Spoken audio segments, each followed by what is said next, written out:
deed felt heavier than it should have in Boon Whitmore's weathered hands as he stared at the farmhouse that was supposed to be empty. Rightfully mine. 3 women stood on the porch like sentinels, their imposing frames casting long shadows across the wooden planks. The tallest, with arms that could wrestle a bull to the ground, stepped forward with a smile that didn't reach her cold blue eyes. "You must be the new owner," she said, her voice carrying the weight of someone accustomed to getting her way. But there was something else in her tone, something that made the hair on Boon's neck stand up. The other 2 women flanked her sides, equally tall and muscular, watching him with the intensity of predators sizing up their prey. Boon had traveled 3 days through rough terrain to reach this remote property. His life savings invested in what the seller promised was fertile land, perfect for cattle ranching. The isolation had been part of the appeal, a chance to start fresh away from the complications of town life. Now standing in the dusty yard with these 3 strangers claiming his space, that isolation felt more like a trap. "Ladies, I think there's been some confusion," Boon said, keeping his voice steady despite the unease crawling up his spine. "This is my property now. I have the legal documents right here."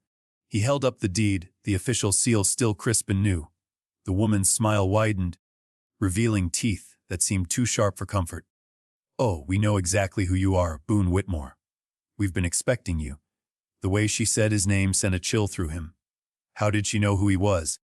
The seller had assured him the transaction was private, that no one else knew about the purchase.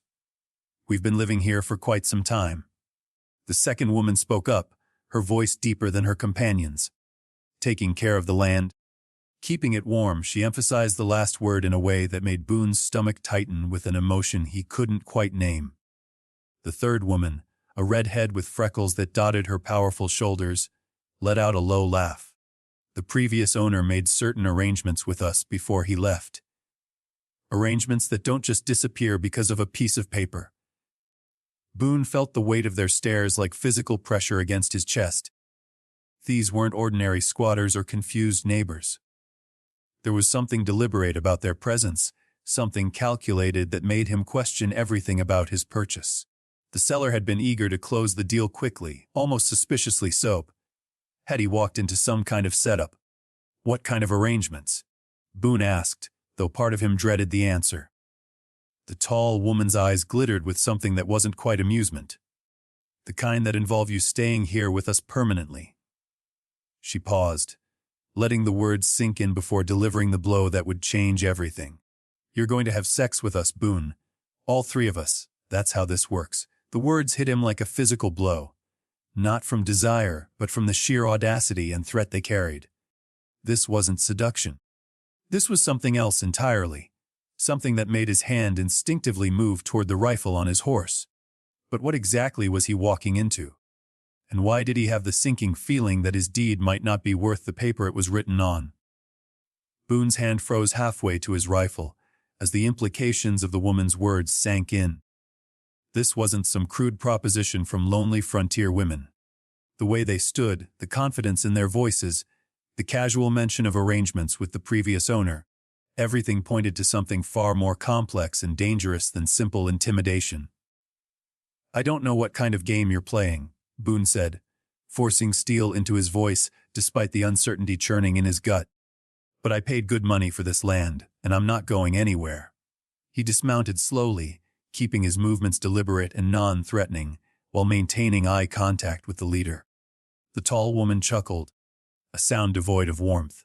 "Game-o, Boone, this isn't a game at all. This is business." She gestured toward the farmhouse with a sweep of her muscular arm. "See, the man who sold you this property owed us something. A debt that doesn't disappear just because he ran off with your money." The redhead stepped forward, her boots heavy on the porch steps. "Marcus Vance made promises he couldn't keep. Said he'd work the land with us, be our partner in more ways than one. When that didn't work out, he promised us the next owner would honor his commitments."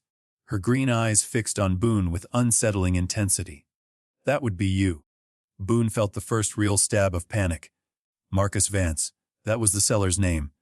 Though the man had introduced himself as simply Mark, the details seemed too specific to be a lie, too personal. How much did these women actually know about his transaction? Even if that's true, which I doubt, no man can make promises on behalf of someone else, especially not those kinds of promises. The second woman, darker-haired and broader through the shoulders than the others, laughed. You really don't understand how things work out here, do you? When you're this far from civilization, from law, from any kind of help, traditional rules don't apply. We make our own arrangements. The way she emphasized arrangements made Boon's skin crawl. He was beginning to understand that this wasn't just about money or property disputes. These women had created their own system, their own form of control, and somehow his purchase had walked him directly into their web. The deed is legal, Boon insisted, though his confidence was wavering. Filed with the territorial office, witnessed, sealed. Whatever Marcus Vance promised you personally has nothing to do with me. The leader's smile finally faded, replaced by something colder and infinitely more dangerous. Legal documents mean nothing out here when you're 3 days from the nearest sheriff, and even further from anyone who might care what happens to a stranger. She took a step closer and Boon was struck by just how imposing she was. Easily 6 feet tall with arms that spoke of years of hard physical labor. Besides, the redhead added, we have our own paperwork, contracts Marcus signed, agreements that specifically mentioned the transfer of obligations to any future owner. She pulled a folded paper from her pocket, and Boon's heart sank as he recognized what looked like official letterhead. The pieces were falling into place, creating a picture that made Boon's investment seem less like a business transaction and more like an elaborate trap. Had Marcus Vance sold him into some kind of arrangement deliberately? Was this whole property sale a setup to deliver him to these women, and whatever scheme they were running? But there was something else in their demeanor, something he couldn't quite identify beneath the intimidation and threats. He sensed something almost like longing, as if this wasn't entirely about control or money. The way the leader's eyes lingered on him, the subtle tension in the redhead's stance. There were layers to this situation he didn't understand yet, and that uncertainty terrified him more than any straightforward threat could have. The document the redhead held looked official enough to make Boon's mouth go dry. Even from several feet away, he could make out what appeared to be signatures and an official seal at the bottom. His mind raced through possibilities, each one worse than the last. Had Marcus Vance actually bound him to some kind of contract through the property sale? You're bluffing, Boon said, though his voice lacked conviction. No court would honor a contract that involves forcing someone into whatever this is. The dark-haired woman stepped off the porch, her boots hitting the ground with authority. Who said anything about courts? We handle our own justice out here. She moved with the fluid confidence of someone who had never lost a physical confrontation. And Boon found himself taking an involuntary step backward. My name is Helena, the leader said, her tone shifting to something almost conversational. This is Ruth. She nodded toward the dark-haired woman and Magdalene. The redhead gave a small wave that somehow managed to be both friendly and threatening. We've been waiting for you for weeks, Boon. Marcus described you perfectly. The casual use of his first name sent another chill through him. How much had Marcus told them? What other details about his life did they know? Whatever Marcus told you about me, he had no right. I bought this property in good faith, and I'm not bound by any agreements he made. Helena's expression softened slightly, and for the first time, Boon caught a glimpse of something vulnerable beneath the intimidating exterior. Good faith, she repeated almost wistfully. That's refreshing. Marcus wasn't much for good faith, especially toward the end. She studied Boon's face with an intensity that made him uncomfortable. You're different from him, quieter, more substantial. Ruth circled around to Boon's left side, moving like a predator, but with an odd gentleness in her eyes. Marcus was all charm and promises at first. Swept in here talking about partnership, about building something together. 3 months later, he was already looking for an exit strategy. He used us, Magdalene added, her voice carrying a hurt that surprised Boon. Took advantage of our hospitality, our work, she paused searching for the right word, our affections. Then decided it was too much trouble, and ran off with the money from selling the land we improved. The pieces of the puzzle were starting to form a clearer picture, though it wasn't one that made Boon feel any safer. These women weren't just squatters or con artists. They had been betrayed by Marcus Vance, and now they saw Boon as either their salvation or their revenge. So you see, Helena continued, moving closer until she was close enough that Boon could smell the faint scent of lavender soap on her skin. We have a legitimate claim here, not just to the land, but to what we were promised, what Marcus committed to, and then abandoned. Boon found himself studying her face, noticing details he had missed in his initial fear. The way her jaw set when she mentioned Marcus, the slight tremor in her hands when she spoke about betrayal. Whatever had happened between these women and his predecessor, it had left scars that ran deeper than property disputes. But there was something else in the way Helena looked at him. Something that made his pulse quicken despite the dangerous situation. Was it possible that beneath all the intimidation and threats, there was genuine attraction? And more unsettling still, was he beginning to feel it too? The silence stretched between them, heavy with unspoken possibilities. Boon found himself caught between the rational fear of his situation and an inexplicable pull toward these three women who had appended his carefully planned future. There was something magnetic about Helena's confidence, Ruth's quiet strength, and Magdalene's fierce independence that he couldn't ignore. "Show me this contract," Boon said finally, surprising himself with the steadiness of his voice. "If Marcus really signs something that binds me, I have a right to see exactly what it says." Magdalene unfolded the document with deliberate care, and Boon stepped closer to examine it. The paper was thick, expensive, with Marcus Vance's signature clearly visible at the bottom alongside an official notary seal. But as Boon read the terms, his confusion deepened rather than clearing. "This is a partnership agreement," he said, looking up at Helena, "for farming operations, profit sharing," and he paused at a particularly unusual clause, mutual support and companionship for all parties involved. The language was carefully crafted, legally binding, but vague enough to be interpreted in multiple ways. Marcus was clever with words, Ruth said, moving to stand beside Boon as he read.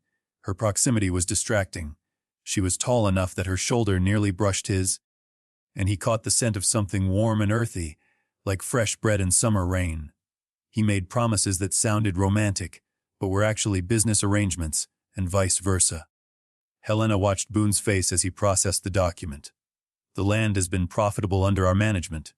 We've built irrigation systems, improved the soil, established trade relationships with settlements 2 days' ride from here. Marcus benefited from our work for months before deciding he wanted out.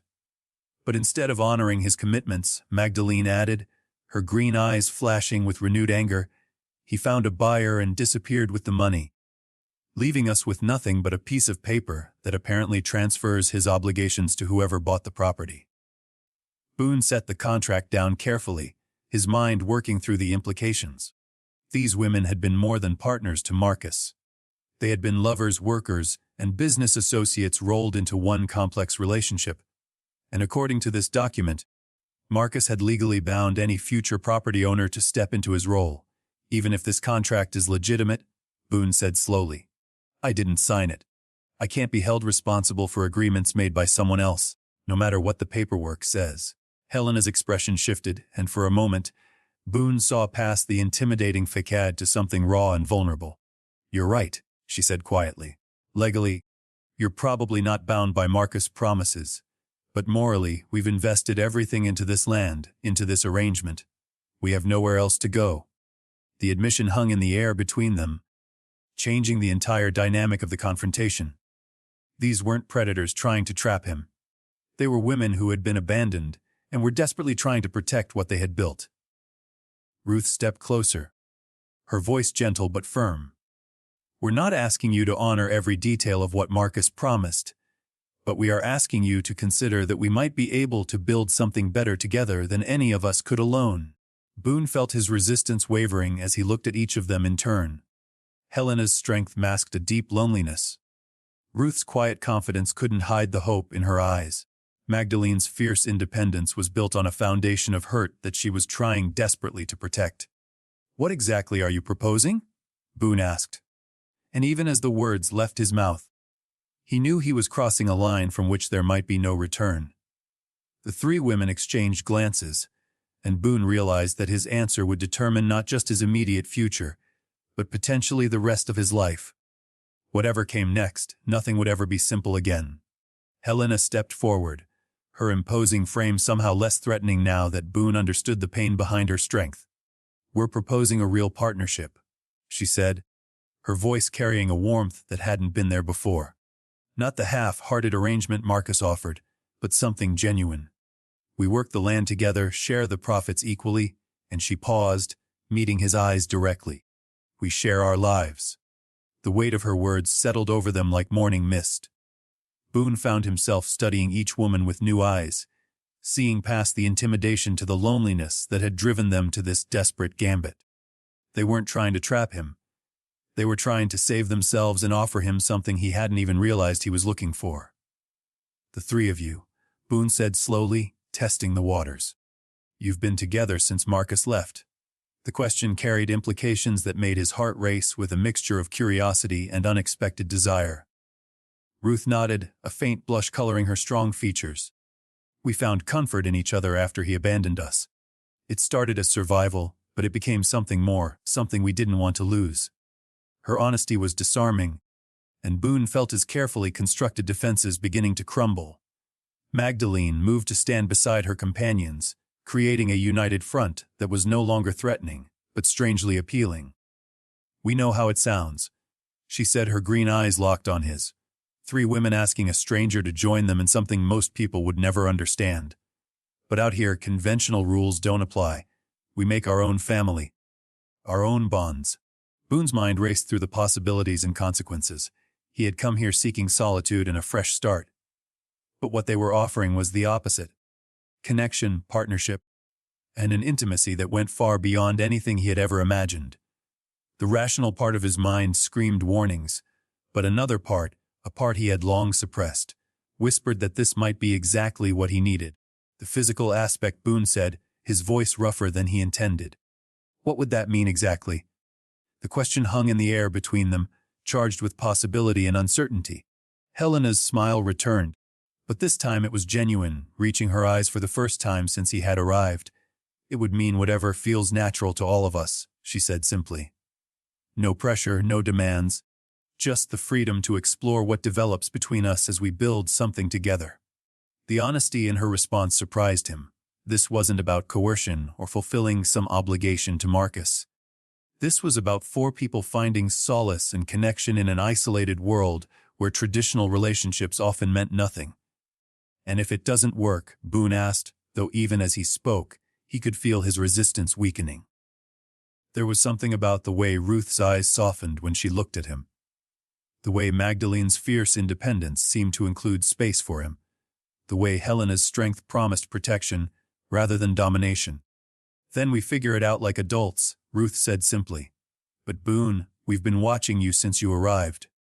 The way you handle yourself, the respect you showed even when you were frightened. We think it could work. We hope it will." The admission that they had been evaluating him just as much as he had been evaluating them somehow made the proposition feel more balanced, less like a trap, and more like an opportunity. But was he brave enough to take it? The afternoon sun cast long shadows across the farmyard as Boone weighed the most important decision of his life. Everything about this situation defied convention, challenged every assumption he had made about his future. And yet, he couldn't deny the pull he felt toward these three remarkable women who had turned his world upside down. "I need to see what you've built here," Boone said. Finally, his practical nature asserting itself, even as his heart raced with possibility. "If we're talking about partnership, I need to understand what I'm partnering with." Helena's relief was visible, though she tried to hide it behind her usual confidence. "Of course, Ruth. Show him the irrigation system you designed." The pride in her voice when she spoke of Ruth's accomplishments was unmistakable, and Boone found himself drawn to the genuine affection these women shared for each other. As Ruth led him toward the fields, Boone was amazed by the sophistication of the water management system she had created. Channels carved with precision-directed water from a natural spring to carefully planned garden plots and grain fields that showed signs of careful cultivation and impressive yields. "This represents months of work," Ruth explained, her hands gesturing gracefully as she described the engineering challenges she had overcome. "Marcus took credit for it when traders came through, but every inch was planned and dug by us." The bitterness in her voice when she mentioned Marcus was matched by the pride she took in her creation. Magdalene joined them as they toured the livestock areas where healthy cattle grazed and well-maintained pastures and a small but productive chicken coop provided fresh eggs. "We've established trade relationships with 3 different settlements," she explained, her business acumen evident in the way she discussed profit margins and seasonal planning. "The operation is not just sustainable, it's thriving." Boon found himself genuinely impressed by what the 3 women had accomplished. This wasn't just a farm. It was a carefully planned and expertly managed operation that had the potential to support all of them comfortably. More than that, it represented a level of cooperation and shared vision that he had never experienced. "The house," Helena said as they returned to the main building, "has 4 bedrooms. We've been using 3, but we always hoped." She trailed off, leaving the implication hanging in the air between them. As they entered the farmhouse, Boon was struck by the warmth and comfort of the space. It wasn't luxurious, but everything was well crafted and carefully maintained. The kitchen was large enough for communal cooking. The sitting area had comfortable furniture arranged for conversation, and everywhere he looked, he saw evidence of the care and attention these women had invested in creating a real home. "We're not asking for an answer today," Ruth said as they settled in the sitting area, her understanding evident in her gentle tone.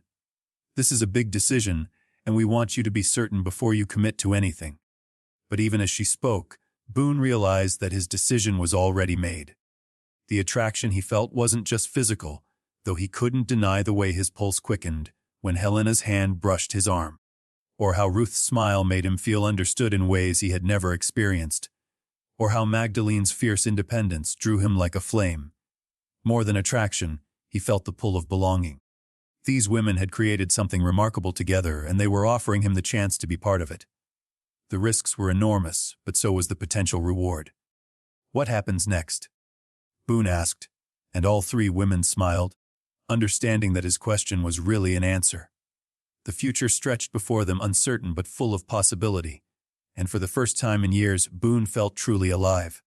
That evening, as they shared a meal prepared together in the spacious kitchen, the atmosphere had shifted from confrontation to cautious optimism. Boon found himself relaxing in ways he hadn't expected, drawn into easy conversation about farming techniques, trade routes, and the challenges of frontier life.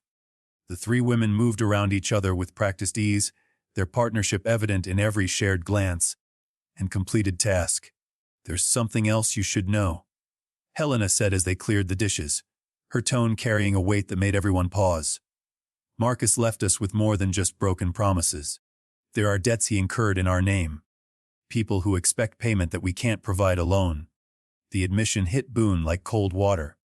"What kind of debts?" he asked, setting down the plate he had been drying. Magdalene pulled a ledger from a drawer, her expression grim. "Supplies he ordered but never paid for. Equipment purchased on credit. He used our reputation with local traders to secure goods, then disappeared before the bills came due." She opened the book, revealing columns of numbers that made Boon's heart sink. "How much?" he asked, though he dreaded the answer. "Enough to ruin us if we can't pay," Ruth said quietly. "The traders have been patient because they know our work is good, but patience has limits. If we can't settle these accounts within the month, we'll lose everything we've built here." Boon studied the ledger, his business sense taking over despite the emotional complexity of the situation. The debts were significant but not insurmountable, especially given the productivity he had witnessed. More importantly, the women's honesty about the financial burden impressed him. They could have hidden this information until after he committed, but instead they were laying all their cards on the table. "Marcus really did a number on you," Boon said, his anger at the absent man growing. "But these numbers, they're manageable with the right approach." He looked up to find all 3 women watching him. "Hopefully.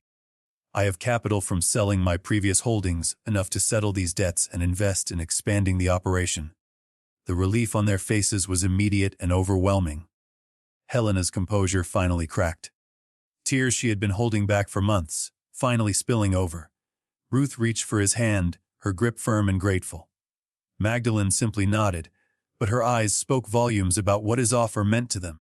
"But I have conditions," Boone continued, his tone growing serious. If we're doing this, we're doing it right. Legal partnership papers, clear agreements about responsibilities and decision-making. And he paused, meeting each of their gazes in turn. We take time to let the personal relationships develop naturally. No pressure, no expectations beyond what feels right to all of us. Helena wiped her eyes, her smile returning stronger than before. That's all we ever wanted, Boone. A real partnership with someone who sees us as equals, not objects or conveniences. As the evening deepened, they sat together planning their future. And Boone realized that what had started as the worst day of his life might actually be the beginning of the best chapter he had ever lived. 3 months later, Boone stood in the same farmyard where he had first encountered the 3 women who had changed his life forever. The operation had expanded beyond their wildest expectations with new livestock, improved irrigation, and trade agreements that stretched across 3 territories. More importantly, the 4 of them had found a rhythm that worked both professionally and personally. Helena had become his closest confidant in matters of business strategy, her natural leadership complementing his financial acumen. Their relationship had deepened slowly, built on mutual respect and genuine affection that had blossomed into something neither had expected to find. Ruth's gentle wisdom and innovative thinking had made her indispensable as a partner, and the quiet moments they shared working together had developed into a connection that felt as natural as breathing. Magdalene had been the most cautious about opening her heart again, but her fierce loyalty and passionate spirit had eventually won out over her protective instincts. The morning she had first kissed him, spontaneous and unplanned, as they worked side by side repairing fence posts, had marked a turning point for all of them. The arrangement that had seemed so impossible on that first day had evolved into something beautiful and functional. They had created their own family, their own rules, their own definition of love that worked for all 4 of them. There were challenges, certainly, jealousy to navigate, decisions to make collectively, and the constant awareness that their lifestyle would never be accepted by conventional society. But the rewards far outweighed the difficulties. The legal papers had been drawn up and signed, creating an official partnership that protected all of their interests. The debts Marcus had left behind were settled, and the farm now operated in the black with healthy profits that they reinvested in both the business and their shared home. More rooms had been added to accommodate their growing success, including a proper office where they managed their expanding trade relationships. Boone had never been happier. The loneliness that had driven him to seek isolation in the first place had been replaced by a richness of connection he had never imagined possible. Each woman brought something unique to their partnership. Helena's strength, Ruth's innovation, Magdalene's passion, and together they had built something that was greater than the sum of its parts.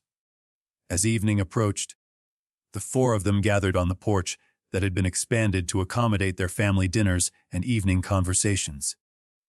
The view stretched across fertile fields and healthy pastures, evidence of what they had accomplished together. Any regrets? Helena asked, settling beside Boone as Ruth and Magdalene joined them with cups of coffee and the comfortable silence that came with complete acceptance. Boone looked at each of them in turn. These remarkable women who had confronted him with an impossible proposition that had turned out to be the answer to questions he hadn't even known he was asking. The conventional life he had planned seemed pale and empty compared to the vivid reality they had created together. "Only one," he said, drawing surprised looks from all 3. "I regret that it took Marcus Vance's betrayal to bring us together. We could have been doing this even longer." Their laughter carried across the evening air, the sound of people who had found exactly where they belonged.